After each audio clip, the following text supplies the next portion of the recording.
ચાલો વિદ્યાર્થી મિત્રો, ધોરણ નંબર 9 વિષય ગણિત આપણે પહેલું ચેપ્ટર પૂરું કરેલું હતું અને આજે આપણે નવું ચેપ્ટર સ્ટાર્ટ કરીશું. ચેપ્ટર નંબર 5 યુક્લિડની ભૂમિતિનો પરિચય. આ આખું ચેપ્ટર તમારે થિયરેટિકલ જ હશે. આમાં એક પણ દાખલો નહીં આવે, એક પણ એક્ઝામ્પલ નહીં આવે, એક સાદુરૂપ વાળું કાંઈ તમને સ્ટેપ જ નહીં આવે. તમને એમ જ લાગે હું સમાજ ભણું છું. આખું ચેપ્ટર એવું જ છે. બધું ચેપ્ટર એમાં કાંઈ પણ અલગ પ્રકારનું આવશે જ નહીં. બધું થિયરિકલ. તમે એમ જ લાગે હું સમાજ જ ભણું છું. બધું ગોખવાનું કહો તો એમાં સમજી લેવાનું. બધું એવું જ છે. બધું આખું આમાં ક્યાંય સ્ટેપ પણ નહીં આવે, ક્યાંય કાંઈ પણ થશે જ નહીં. મતલબમાં આખું ચેપ્ટર થિયરિકલ ચેપ્ટર તમે એમ સમજી શકો. યુક્લિડની ભૂમિતિનો પરિચય. પહેલાં જૂના સિલેબસમાં આ ચેપ્ટર હતું. જૂના સિલેબસમાં આના 2 ચેપ્ટર હતા અને હવે તમારે અત્યારે નવો સિલેબસ આવ્યો છે, એમાં 2 ચેપ્ટરનું એક ચેપ્ટર કરી નાખ્યું. એ તમારા માટે થોડુંક બેનિફિટ રહે, કારણ કે આ 2 ચેપ્ટર કરો ને તમારે, એના કરતાં એ બીજા સાદુરૂપવાળા તમે 3 ચેપ્ટર કરો ને એ સારું પડે. કારણ કે એમાં તમને સ્ટેપ આવે, સ્ટેપના તમને માર્ક્સ આવડતો બધું પૂરેપૂરા મળી શકે. ને આમાં જો આટલી ક્યાંક ભૂલ થઈ સમાજમાં એમાં તો પછી પ્રોબ્લેમ પડી શકે. એટલે આ ચેપ્ટર તમારે 2 ચેપ્ટરમાંથી એક કરી નાખ્યું. 2 ચેપ્ટરનું ભેગું કમ્બાઈન આ એક ચેપ્ટર કરેલું છે. પહેલી વાત તો સ્ટાર્ટ ચેપ્ટર કરીએ. આખું થિયરિકલ ચેપ્ટર છે. બધું આમ અમુક ટોપિક સમજવાના આવશે અને અમુક ટોપિક એવા છે કે તમે યાદ રાખવા જ પડશે. એમાં પછી કાંઈ ન થાય. જો ભૂમિતિને અંગ્રેજીમાં જીઓમેટ્રી કહે છે. ભૂમિતિને અંગ્રેજીમાં જીઓમેટ્રી કહે છે. પરીક્ષામાં એક માર્ક્સનો પ્રશ્ન પૂછાઈ શકે. ભૂમિતિને અંગ્રેજીમાં શું કહે છે? તો કે જીઓમેટ્રી. સ્પેલિંગ સાથે આવડવો જોઈએ. જીઓમેટ્રી એટલે GEOMETRY. ભૂમિતિને અંગ્રેજીમાં જીઓમેટ્રી કહે છે. પછી જો બીજો મુદ્દો, જો જીઓમેટ્રીનો શબ્દ 2 ગ્રીક શબ્દના સંયોજનથી બનેલો છે. જીઓમેટ્રી શબ્દ 2 ગ્રીક શબ્દ, આ જીઓમેટ્રી છે ને એ ગ્રીક શબ્દ કહેવાય આખો. અને છૂટું પાડો તમે તો શું આવે? જીઓ અને મેટ્રી. શું? જીઓ અને મેટ્રી. પરીક્ષામાં એમ પણ પૂછાઈ શકે, જીઓમેટ્રી કયા 2 શબ્દના સંયોજનથી બનેલો છે? 1 માર્ક્સના પ્રશ્નમાં પૂછાઈ શકે. તમારે શું લખવાનું? જીઓ અને મેટ્રીન. એમાં પણ સ્પેલિંગ આવડવા જોઈએ. GEO એટલે જીઓ અને મેટ્રીન એટલે METREIN. જીઓનો અર્થ થાય છે પૃથ્વી અને મેટ્રીનનો અર્થ થાય છે માપ. શું? જીઓનો અર્થ થાય છે પૃથ્વી અને મેટ્રીનનો અર્થ થાય છે માપ. એટલે શું? પૃથ્વીનું માપ, જમીનનું માપ. શું? ભૂમિતિને અંગ્રેજીમાં જીઓમેટ્રી કહે છે. જીઓમેટ્રી શબ્દ 2 ગ્રીક શબ્દ પરથી બનેલો છે. કયો? જીઓ અને મેટ્રી. જીઓનો અર્થ થાય પૃથ્વી અને મેટ્રીનો અર્થ થાય છે માપ. ચાલો એમાં પછી આગળ શું આવશે? ગ્રીક ગણિતશાસ્ત્રી હતા. ગ્રીક ગણિતશાસ્ત્રી થેલ્સને ભૂમિતિનો પ્રણેતા ગણવામાં આવે છે. આ ભૂમિતિ શબ્દ જેને શોધ્યો ને, ભૂમિતિ શબ્દ જેના પરથી ભૂમિતિ શબ્દનું નિર્માણ થયું, કોણ? ગ્રીક ગણિતશાસ્ત્રી. ગ્રીક ગણિતશાસ્ત્રી થેલ્સને ભૂમિતિનો પ્રણેતા ગણવામાં આવે છે. સૌ પ્રથમ ભૂમિતિ શબ્દનો પ્રયોગ તેમણે કરેલો હતો.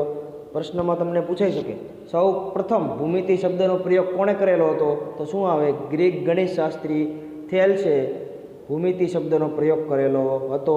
પછી નીચેનો મુદ્દો વાંચો.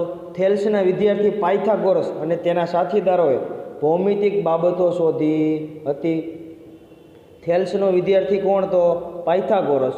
થેલ્સનો વિદ્યાર્થી પાયથાગોરસ અને તેના સાથીદારો એટલે પાયથાગોરસના સાથીદારોએ ભૌમિતિક બાબતો શોધી હતી. પ્રશ્નમાં પૂછે થેલ્સના વિદ્યાર્થીનું નામ જણાવો, તો શું લખો તમે? પાયથાગોરસ. પાયથાગોરસના ગુરુનું નામ જણાવો, તો શું આવે? થેલ્સ. આમાંથી તમારે મોસ્ટ ઓફ ધ થિયરી ચાલે ને, આજે થિયરીમાંથી પ્રશ્ન પૂછવાની શક્યતા વધારે રહેશે. બાકી 5.1 ને 5.2માં તો 3-3, 4-4 દાખલા આવે છે. એમાં તો ઠીક હવે. બાકી આ થિયરી 1 માર્ક્સના પ્રશ્ન આ ચેપ્ટરમાંથી વધારે પૂછાઈ શકે.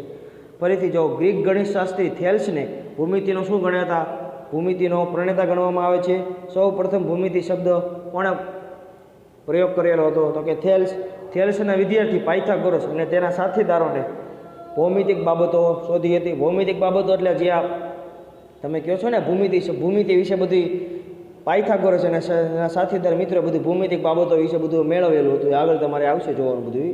પછી જો ઈસવીસન પૂર્વે 800થી ઈસવીસન પૂર્વે 500ના ગાળામાં સુલભા સૂત્રનું સર્જન થયું હતું. સુલભા સૂત્ર એટલે શુલ્બાસૂત્ર એક પ્રકારનો ગ્રંથ છે. આપણે કેમ મહાભારત રામાયણ બધા ગ્રંથ આવે એમ એ સમયમાં શુલ્બાસૂત્ર ગ્રંથ આવતો એક. કયા સમયમાં? ઈસવીસન પૂર્વે 800થી ઈસવીસન પૂર્વે 500ના ગાળામાં શુલ્બાસૂત્રનું સર્જન થયું હતું. એમ પૂછે છે શુલ્બાસૂત્ર એ શું છે? તો હવે શુલ્બાસૂત્ર એ એક પ્રકારનો ગ્રંથ છે. એમ પણ પૂછી શકે શુલ્બાસૂત્રનું સર્જન ક્યારે થયું હતું? તો શું આવે? શુલ્બાસૂત્રનું સર્જન ઈસવીસન પૂર્વે 800થી ઈસવીસન પૂર્વે 500ના ગાળામાં શુલ્બાસૂત્રનું સર્જન થયું હતું. પછી જો નીચે મુદ્દો વાંચો. બૌદ્ધાયન શુલ્બાસૂત્ર સૌથી પ્રાચીન છે.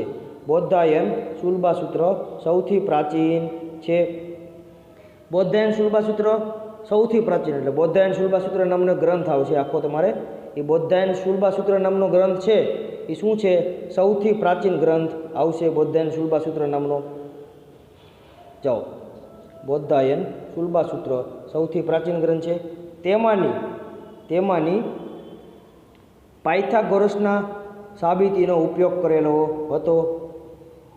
એટલે શું તેમાંની? આ શું લખેલું શાનામાં? એટલે એ કાઢી નાખજો તમે. તે એ ગ્રંથમાં પાયથાગોરસની સાબિતીનો ઉપયોગ થયેલો હતો.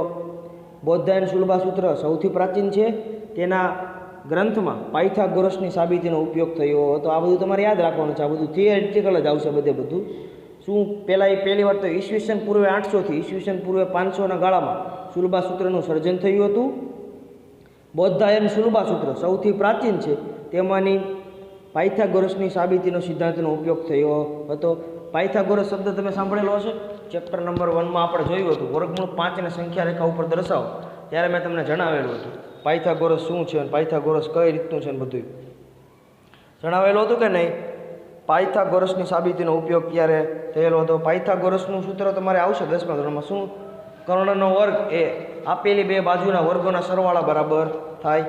અત્યારે તમારે નથી ભણવાનું, બધું આગળ આવશે તમારે 10મામાં. એટલે ખાલી અત્યારે એ યાદ રાખો બૌદ્ધાયન શુલ્બાસૂત્ર સૌથી પ્રાચીન છે અને બૌદ્ધાયન શુલ્બાસૂત્રમાં પાયથાગોરસની સાબિતીનો ઉપયોગ થયેલો હતો.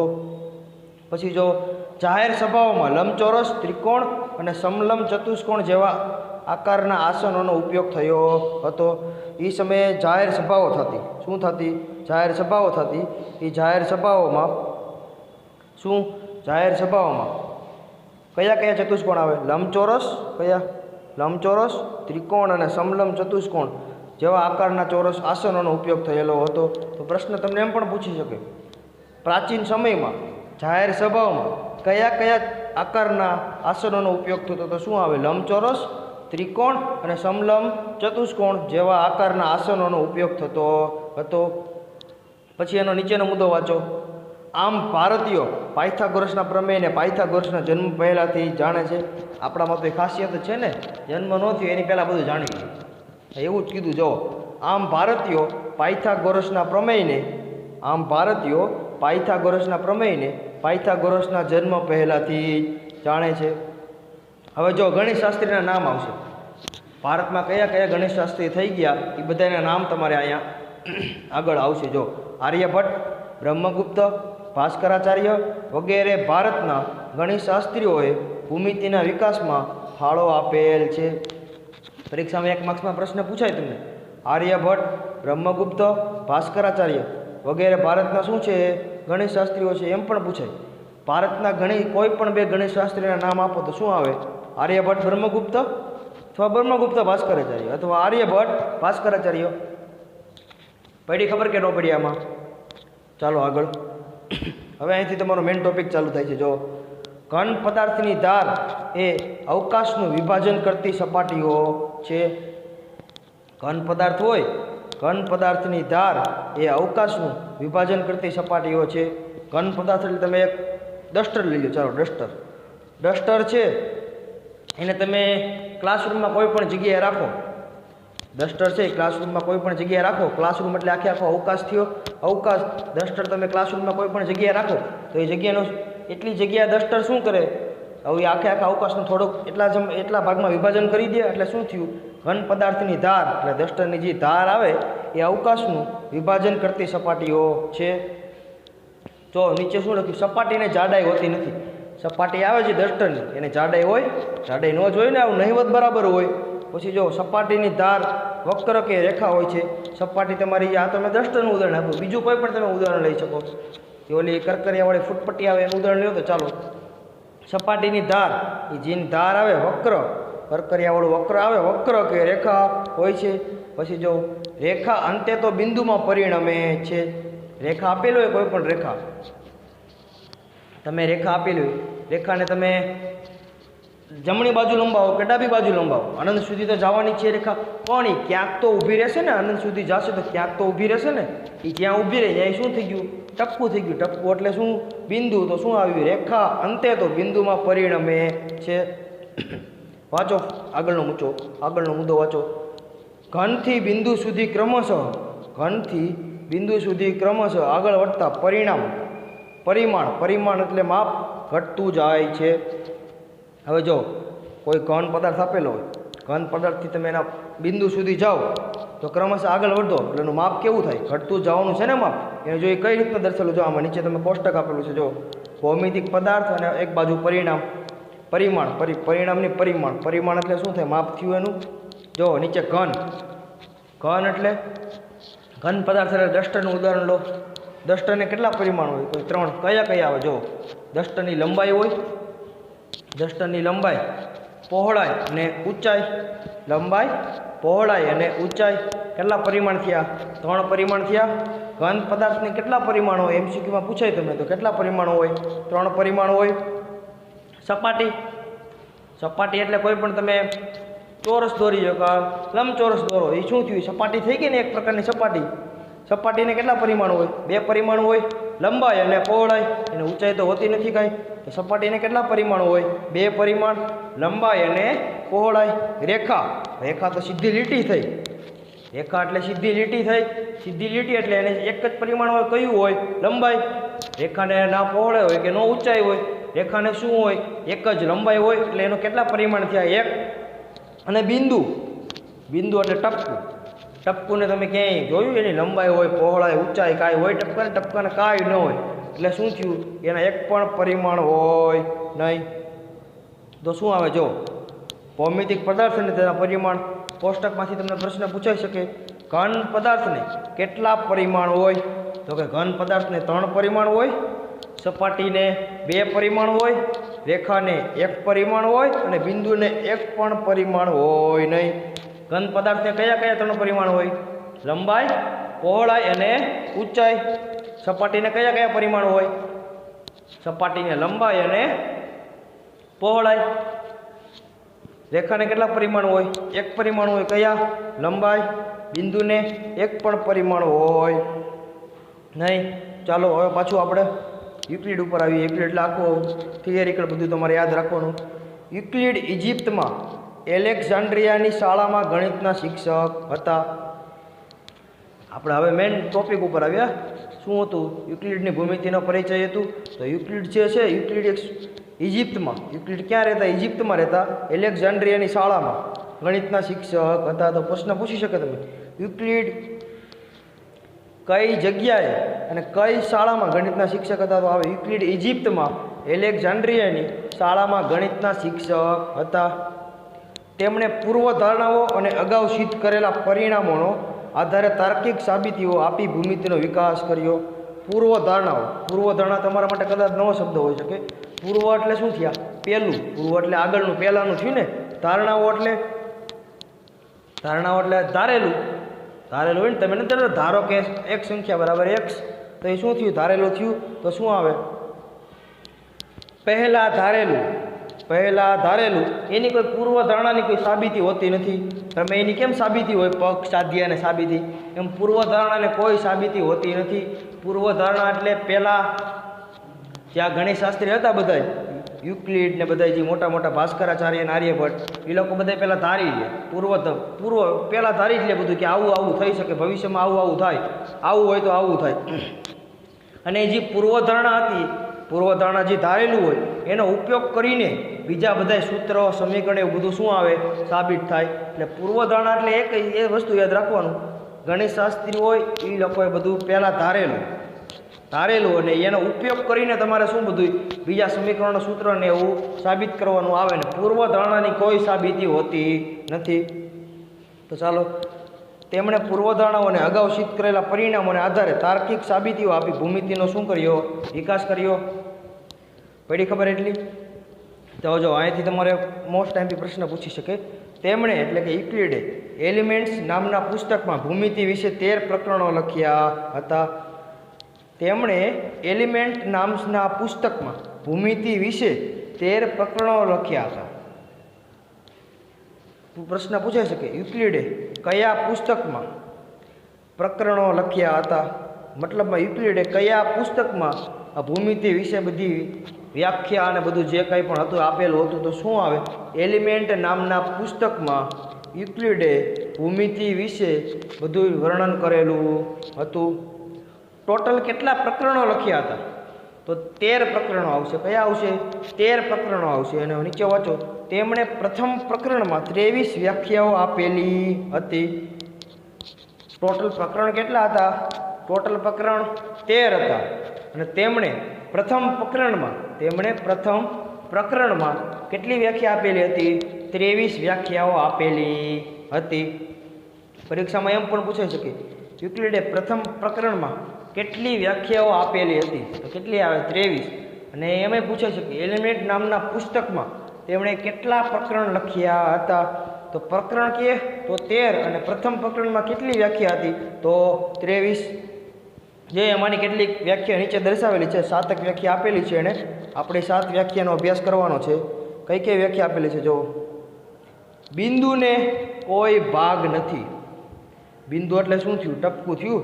ટપકુને કોઈ પરિમાણ હોતું નથી. તો આપણે આગળ જોયું ને, જો અહીંયા બિંદુને કોઈ પરિમાણ હોતું નથી એટલે શું? જો, બિંદુને કોઈ ભાગ નથી. આ બધું સાવ સરળ તો તમને આરામથી સમજાઈ જાય એવું છે. જો, રેખા એ પહોળાઈ વગરની લંબાઈ છે.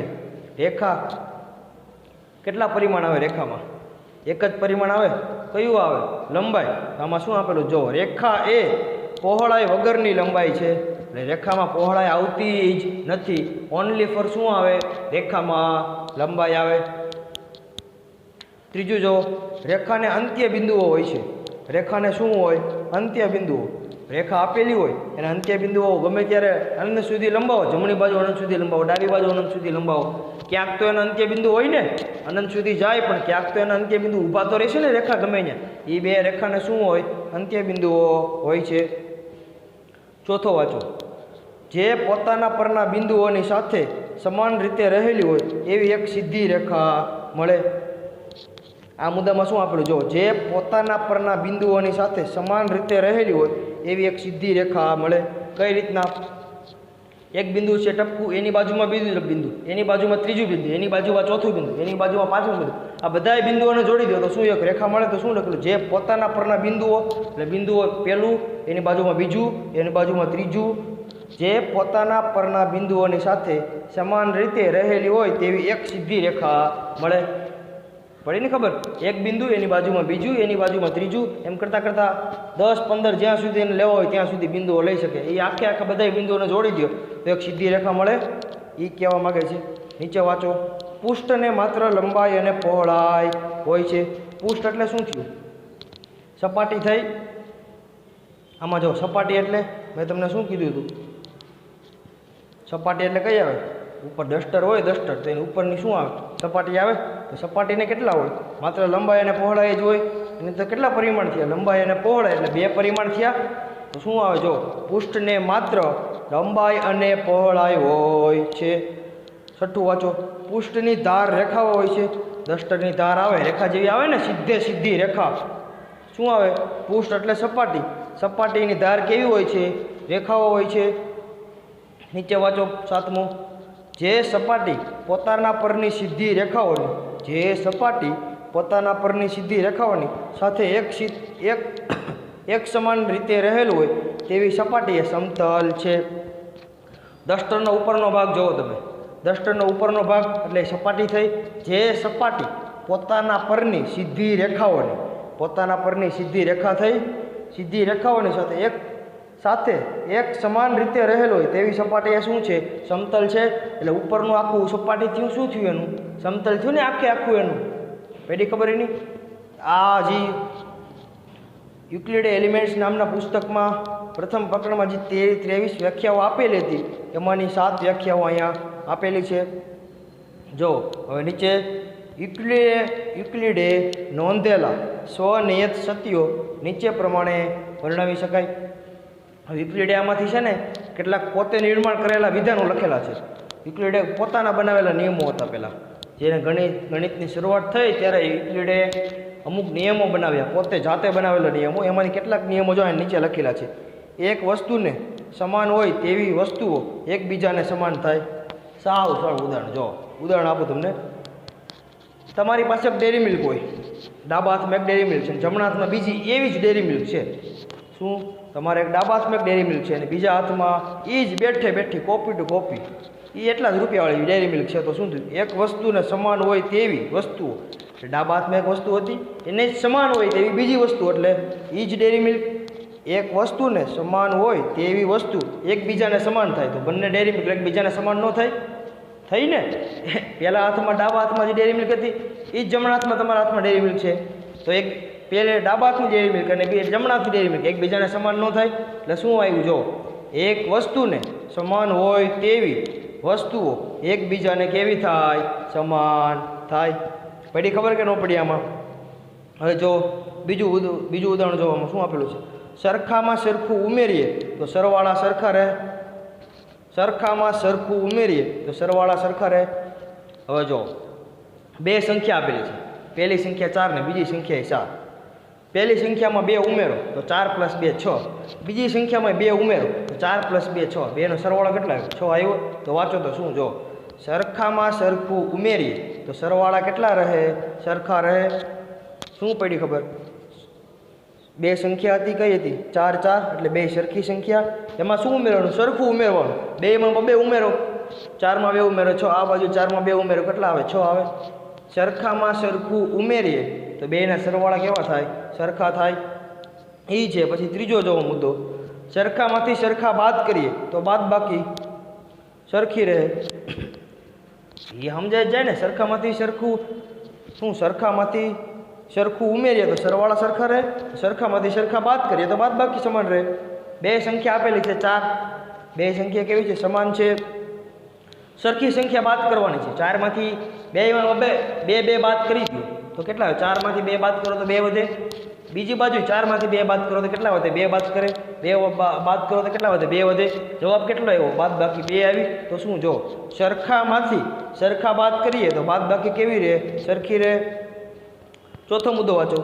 એકબીજા ઉપર બંધ બેસતી આવતી વસ્તુઓ એકબીજાને કેવી થાય? સરખી થાય. એકબીજા ઉપર બંધ બેસતી આવતી વસ્તુઓ એકબીજા ઉપર કેવી થાય? સરખી થાય. હવે જો એક વસ્તુ તમે લીધી છે. કઈ વસ્તુ લીધી? કોઈ પણ વસ્તુ લઈ લો. એક તમે ચોકનું બોક્સ લીધું. એ ચોકના બોક્સ ઉપર જ બીજું બોક્સ મૂકો તો શું થયું? એકબીજા ઉપર બંધ બેસતી વસ્તુઓ, બે બંધ બેસતી જ વસ્તુ છે, સમાન વસ્તુ, એકબીજાને કેવી થાય? સરખી થાય. તો ઉપર અને નીચેની બે ચોકના બોક્સ કેવા થયા? સમાન થયા. તો શું થયું? જો એકબીજા ઉપર બંધ બેસતી વસ્તુઓ એકબીજાને કેવી થાય? સમાન થાય. સાવ સરળ છે આ બધું. તમને એકવાર વાંચો ને તો આવડી જાય એવું છે. યુક્લિડે નોંધેલા સ્વનિયતની સત્યો જો ફરીથી લઈએ. એક વસ્તુને સમાન હોય તેવી વસ્તુઓ એકબીજાને સમાન થાય. પડી ખબર? આમાં શું ઉદાહરણ આપેલું મેં? ડેરી મિલ્કનું આપેલું. ડેરી મિલ્ક ઉપરથી તમને આઈડિયા આવી જવો જોઈએ. બીજી વસ્તુ જો બીજું શું છે? સરખામાં સરખું ઉમેરીએ તો સરવાળા સરખા રહે. બે સંખ્યા છે 4. બે સંખ્યામાં 2 ઉમેરો સરવાળો કેટલો થાય? 2 નો 6 થાય. તો શું? સરખામાં સરખું ઉમેરીએ તો સરવાળા કેટલા રહે? સરખા રહે. પડી ખબર કે ન પડી? ત્રીજો મુદ્દો જુઓ. સરખામાંથી સરખા બાદ કરીએ તો બાદ બાકી કેવી રહે? સરખી રહે. સરખામાંથી સરખા બાદ કરીએ તો બાદ બાકી કેવી રહે?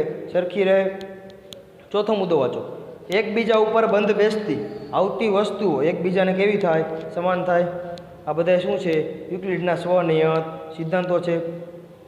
પાંચમું વાંચો ચાલો. 4 હતા ને. જો આખું તેના ભાગ કરતાં મોટું હોય. હા તો તમે વાંચો તો ખબર પડી. આખું તેના ભાગ કરતાં મોટું હોય. એક પીઝાનો ટુકડો લ્યો. પીઝાનો મોટો ગોળ ટુકડો લ્યો. મોટો ગોળ ટુકડો એટલે આખો ટુકડો થયો.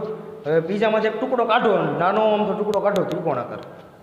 તો શું થયું? આખું એટલે ગોળ પિઝાનો ટુકડો, એમાંથી એક નાનો ટુકડો કાઢ્યો તો એ મોટો ગોળ ટુકડો હતો એ નાના ટુકડા કરતાં મોટો જ થાય ને.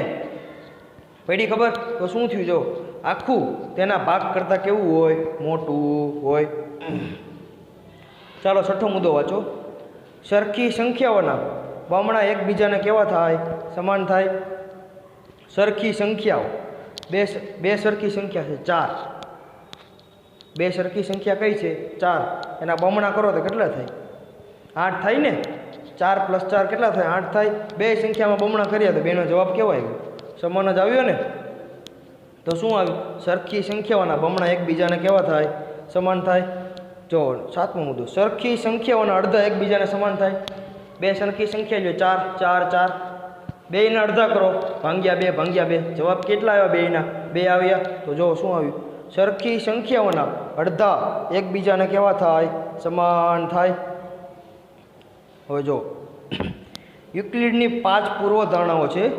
આ યુક્લિડની જે 5 પૂર્વધારણાઓ છે એ આપણે આગળના નેક્સ્ટ વિડીયોમાં જોશું, કારણ કે એ મોસ્ટ ટાઈમથી પૂર્વધારણાઓ છે અને એ મારે તમને સરખી સમજાવવી પડે એમ છે, કારણ કે આમાં બોલીને લખાય એમ નથી. એટલે યુક્લિડની 5 પૂર્વધારણા છે એ આગળના વિડીયો લેક્ચરમાં આપણે જોશું. ચાલો, થેન્ક યુ.